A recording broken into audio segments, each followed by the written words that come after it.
ये बात उन दिनों की है जब बुद्धा मरवन में अपना समय व्यतीत कर रहे थे। इस समय तक बुद्ध की प्रसिद्धि दूर दूर तक फैल चुकी थी। बहुत दूर दूर से लोग अपनी चिंताओं और परेशानियों का समाधान खोजने उनके पास आते थे।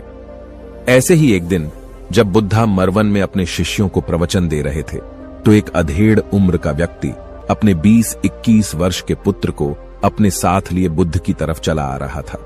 जब वे प्रवचन स्थल के पास पहुंच गए तो एक नजर बुद्ध ने उन पर डाली और इशारे से बैठने के लिए कहा।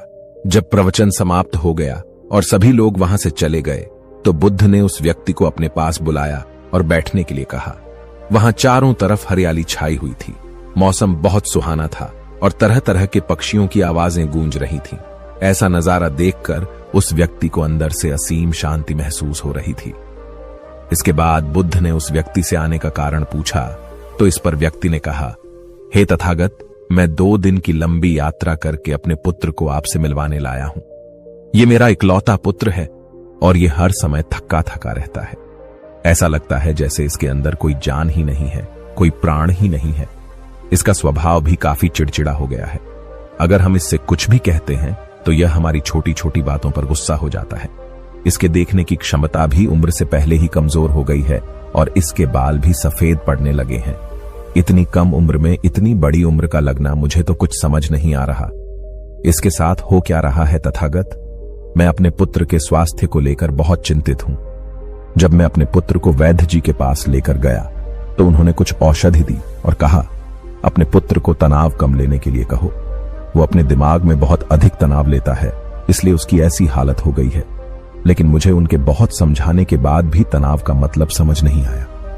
मुझे नहीं पता कि तनाव होता क्या है, ये किन कारणों से आता है और उसे कैसे अपने पुत्र के दिमाग से निकालूं। लेकिन मुझे सबसे पहले तो ये समझना है कि तनाव होता क्या है। इसीलिए तथागत मैं आपके पास आया हूं। कृपया आप मेरी समस्या का समाधान कीजिए। यह सुन बुद्ध उसके पुत्र को बड़े ध्यान से देखते हैं, उसके चेहरे को देखते हैं, उसकी आंखों को देखते हैं और फिर उसके हाथों की नब्ज को भी देखते हैं। यह सारी विधि करने के पश्चात बुद्ध उस व्यक्ति से कहते हैं, तनाव लेना तो कोई नहीं चाहता, लेकिन फिर भी यह तनाव लोगों के दिमाग को दीमक की तरह पकड़ लेता है और व्यक्ति जान भी नहीं पाता कि वह तनाव में जी रहा है। लेकिन अगर व्यक्ति तनाव के कारणों को अच्छे से समझ लेता है और तनाव के बारे में कोई ऐसा पैमाना बना लेता है जिससे वह जान सके कि वह कितने तनाव में है, तो वह इस समस्या का समाधान भी खोज सकता है। सबसे पहले तो तुम ये समझो कि तनाव होता क्या है। जब भी कोई व्यक्ति कोई काम कर रहा होता है लेकिन उसका मन कहीं दूर भटक रहा होता है, कल्पनाओं में होता है, तो उसके शरीर और मन के बीच एक दूरी पैदा हो जाती है। यह दूरी जितनी अधिक होगी, व्यक्ति उतनी ही ज्यादा बेहोशी की अवस्था में होता है और शरीर व मन के बीच की इसी दूरी, इसी खिंचाव को तनाव कहा जाता है। आखिर कोई पसंदीदा खेल खेलने के बाद व्यक्ति चुस्ती और प्रसन्नता से क्यों भर जाता है, जबकि उसने तो अपने शरीर को थकाया है। लेकिन समझने वाली बात यह है कि खेलते समय मन और शरीर एक साथ पूरी तरह से उस खेल में केंद्रित होते हैं, जिससे शरीर और मन के बीच दूरी पैदा नहीं होती और कोई तनाव पैदा नहीं होता। और अगर दिमाग में कोई तनाव था भी तो वो भी दूर हो जाता है। लेकिन इसके विपरीत जब हम कोई ऐसा काम करते हैं जो हमें पसंद नहीं है, तो हमारा शरीर तो उस काम को कर रहा होता है, लेकिन हमारा मन कहीं दूर कल्पनाओं में भटक रहा होता है, जिससे शरीर और मन के बीच एक दूरी पैदा हो जाती है और तनाव जन्म ले लेता है। इसीलिए व्यक्ति को एक समय पर सिर्फ एक ही काम करना चाहिए और अपने तन और मन की सारी शक्ति उसी एक काम पर लगा देनी चाहिए, जिससे व्यक्ति के अंदर तनाव पैदा ही ना हो। इसके बाद बुद्ध ने कहा, तनाव पैदा होने के मुख्य 8 कारण होते हैं और जिसने इन कारणों को समझ लिया वो जीवन भर तनाव मुक्त रह सकता है। मुख्य कारणों में सबसे पहला कारण है अति महत्वाकांक्षी होना।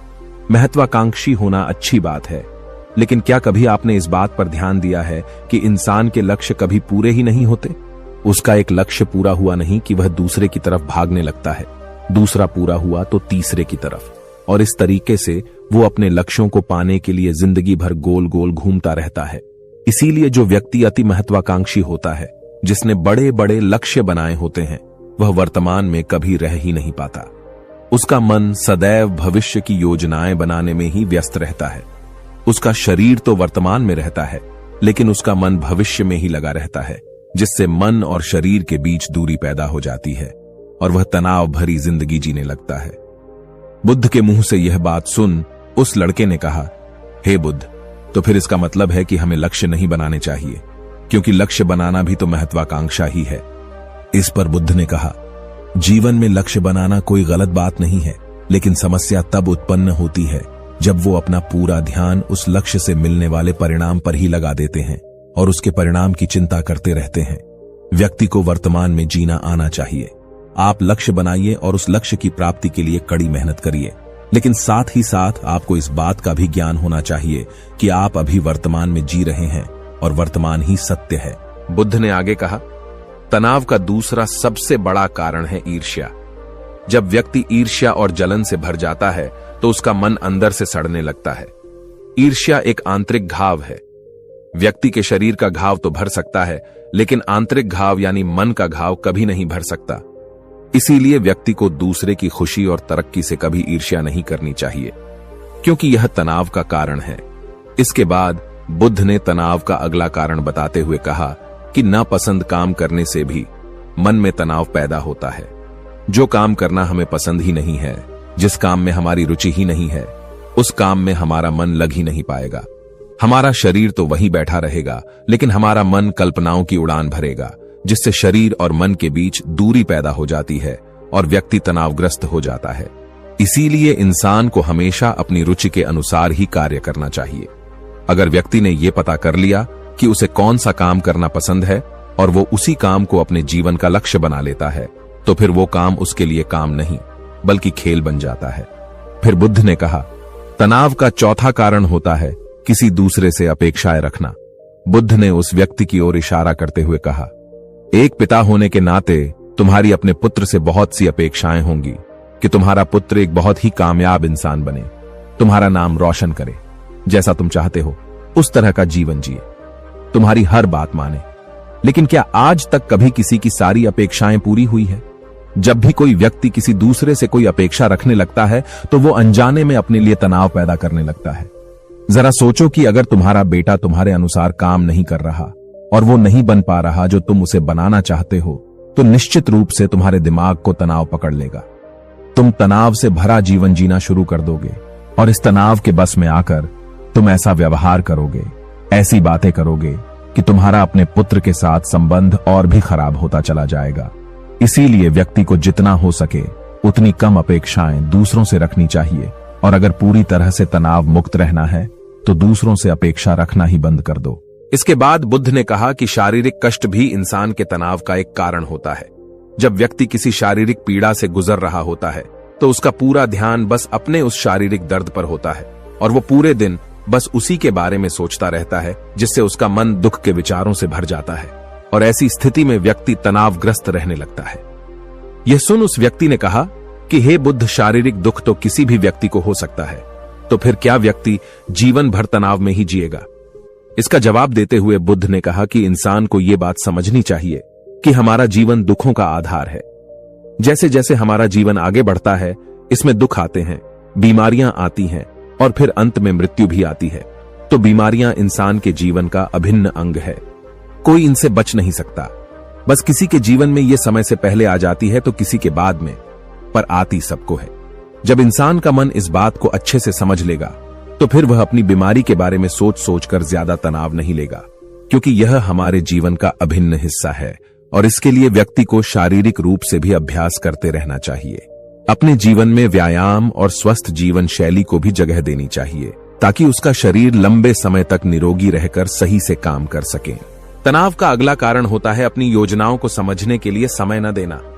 कुछ लोगों के दिमाग में कोई विचार आया नहीं है कि वो बिना सोचे समझे उस पर काम करना शुरू कर देते हैं, और जब उस काम में उन्हें असफलता मिलती है तो वह तनाव से भर जाते हैं, क्योंकि उन्होंने उस काम को शुरू करने से पहले उसके बारे में पूरी जानकारी इकट्ठा नहीं की थी। इंसान को कोई भी काम शुरू करने से पहले उसके अच्छे और बुरे परिणामों के बारे में ठीक से सोच विचार कर लेना चाहिए। इंसान को इस बारे में भी सोच लेना चाहिए कि अगर ये योजना सफल नहीं हुई तो फिर इसके बाद मैं क्या करूंगा। इसलिए व्यक्ति को अपनी योजनाओं को ठीक से समझने के लिए पूरा समय देना चाहिए, ताकि बाद में उस योजना की वजह से तनाव पैदा ना हो। तनाव का 7वां सबसे बड़ा कारण होता है टाल मटोल करना। आज के काम को कल पर टालना। आप लोगों ने यह कहावत तो सुनी होगी कि आलस्य इंसान के शरीर का सबसे बड़ा शत्रु है। इंसान आलस्य की वजह से आज के काम को कल के लिए टाल देता है और फिर काम को टालना उसकी आदत बन जाती है। काम को कल पर टालने वाले व्यक्ति का काम कभी भी समय पर पूरा नहीं हो पाता, और अगर किसी तरह से पूरा हो भी जाता है तो वह उतना अच्छा नहीं हो पाता जितना अच्छा उसे किया जा सकता था, और फिर यह बात व्यक्ति के अंदर तनाव पैदा करती है। लेकिन काम को टालना या काम को एकदम अंत समय पर करना एक आदत है, इसीलिए व्यक्ति ना चाहते हुए भी बार बार अपनी इस आदत का शिकार बन जाता है और काम को टालता रहता है, और फिर जब काम की समय सीमा पास आ जाती है तो वह तनाव से भरकर काम को पूरा करने का प्रयास करता है। इसीलिए तनाव मुक्त रहने के लिए व्यक्ति को काम को टालने की आदत छोड़नी पड़ेगी, और यह तभी संभव है जब व्यक्ति काम को समय से पहले खत्म करने का निश्चय करे। सबसे आखिरी और सबसे प्रमुख कारण जो तनाव का होता है वो है ज्यादा सोचना।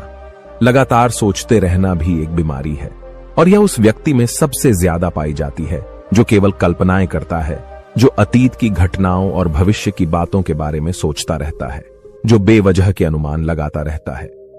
इसीलिए व्यक्ति को ज्यादा सोचने की आदत पर लगाम लगाना चाहिए। इसके लिए जितना हो सके खुद को काम में व्यस्त रखना चाहिए और हर दिन ध्यान का अभ्यास करने को अपने जीवन का हिस्सा बना लेना चाहिए। दोस्तों, यदि आपको यह वीडियो पसंद आ रहा है तो कृपया हमारी इस वीडियो को लाइक जरूर कर दें, क्योंकि आपके एक लाइक से ऐसी ही वीडियोस और बनाने के लिए हमारा प्रोत्साहन बहुत बढ़ जाता है। बुद्ध के मुंह से यह सारी बातें सुनकर उस व्यक्ति ने हाथ जोड़कर कहा, हे बुद्ध, मेरा पुत्र तो अभी मात्र 20 वर्ष का ही है और इसमें अभी इतनी समझ भी नहीं है कि यह आपकी बताई सारी बातों का एक साथ पालन कर सकें। आप कृपया करके तनाव मुक्त रहने का कोई आसान सा तरीका बता दें, जिससे मेरा बेटा उसका अनुसरण भी कर सके और तनाव मुक्त भी रह सके। उस व्यक्ति की यह प्रार्थना सुन बुद्ध ने कुछ सोचते हुए जवाब दिया, अगर तुम इतनी सारी बातों का पालन नहीं कर सकते तो इसके लिए एक बहुत ही आसान विधि है। तुम एक बार में एक काम को करने पर ध्यान लगाओ। जिस समय जो काम कर रहे हो उस समय पर सिर्फ उसी काम को करो, सिर्फ उस पर ही अपना पूरा ध्यान लगाओ, और अगर तुम्हारा मन इधर उधर भटक जाता है तो जैसे ही तुम्हें याद आए फिर से वापस अपने मन को उसी काम में लगा दो। यह सबसे आसान और अच्छा तरीका है तनाव मुक्त रहने का। जब तुम भोजन करो तो उस समय सिर्फ भोजन ही करो, उसके पूरे स्वाद का आनंद लो, उसे अनुभव करो। जब चलो तो अपना पूरा ध्यान सिर्फ चलने पर लगा दो। इससे तुम्हारा मन और तुम्हारा शरीर दोनों एक जगह पर केंद्रित रहेंगे। दोनों के बीच दूरी पैदा नहीं होगी, जो कि तनाव का मुख्य कारण होती है। दोस्तों, आज की युवा पीढ़ी एक ही समय पर 2-2, 3-3 काम करने की आदी हो चुकी है, जैसे फोन पर बात करते हुए गाड़ी चलाना, खाना खाते हुए टीवी देखना या फोन चलाना, और फिर इनकी शिकायत रहती है कि मैं तनाव में जी रहा हूं, मेरा मन अशांत रहता है, मैं चिड़चिड़ा सा हो गया हूं। जब कोई व्यक्ति एक ही समय पर 3-3 काम करेगा तो तनाव पैदा होना तो स्वाभाविक है, क्योंकि दिमाग तो एक समय पर पूरा ध्यान लगाकर सिर्फ एक ही काम कर सकता है। पूर्ण रूप से एक ही समय पर 2 कामों पर ध्यान कभी नहीं लग सकता। इसीलिए जहां तक संभव हो सके एक समय पर सिर्फ एक ही काम करने का प्रयास करें, वो भी पूरे ध्यान के साथ। दोस्तों, आशा करता हूं कि आपको इस वीडियो से काफी कुछ सीखने को मिला होगा। आपने क्या सीखा कृपया हमें कमेंट करके बताएं, और अगर यह वीडियो आपको पसंद आया है तो प्लीज इसे शेयर जरूर करें।